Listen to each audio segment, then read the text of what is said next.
Good morning, I'm here at Northgate School this morning in Bridgwater. If you can hear some noise going on around me, the foundation class here are actually on a bear hunt. So they're active, they're outside today, which is amazing to hear. The children are loving it, and so if you can hear that, that's what that is. My question to you this morning is, did you realise that girls are less active than boys? Now, a study by Bristol University found that 61% of children in year 1 are getting their 60 minutes of physical activity per day. Now that drops in year 6 to only 41%, but it's a more staggering drop off for girls, with only 54% in year 1 getting their hour a day, and that drops to 28% in year 6. Now this is even more staggering at secondary schools, with only 12% of girls in year 7 and 8 getting their hour a day, and that drops to 7% in years 9 and 10, and that's a follow-up study by the NHS, actually, NHS Digital. So what can we do as educators in primary schools to help address this problem?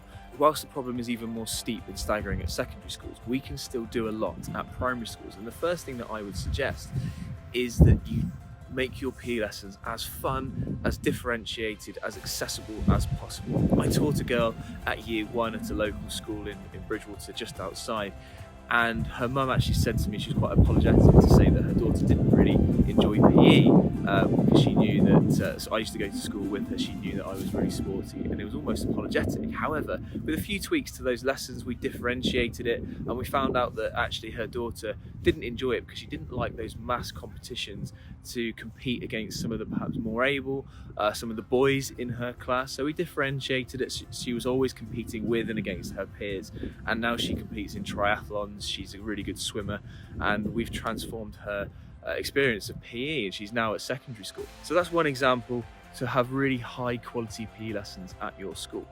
Something else that you can do is run specific initiatives for girls only. Now this might sound a bit counterintuitive, and it might not upset, but it might upset some people to think, well, why should girls have specific initiatives just for them? Well, the answer to that is that the data is there, the girls aren't as active as boys, so what can we do to address that?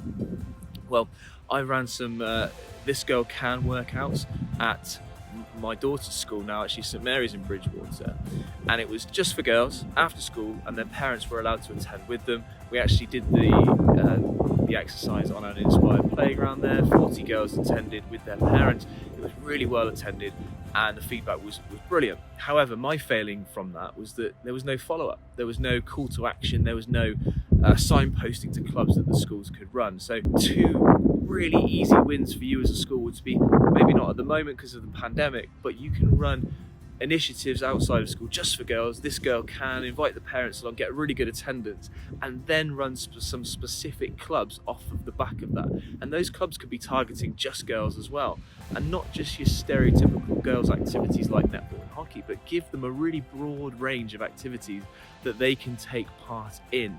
So do some This Girl Can workouts, and then signpost those girls and run some specific clubs just for the girls at your school, and let's try and get that attendance up.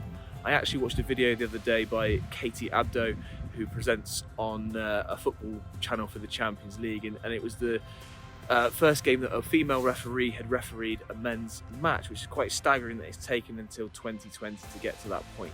There's still a long way to go, and there's still a lot that primary schools can do to get the girls more active at their schools. My daughter's 4 and 6, so I am really on this to try and get girls as active as possible and find activities that they can pursue, not just at primary and secondary school, but beyond into adulthood.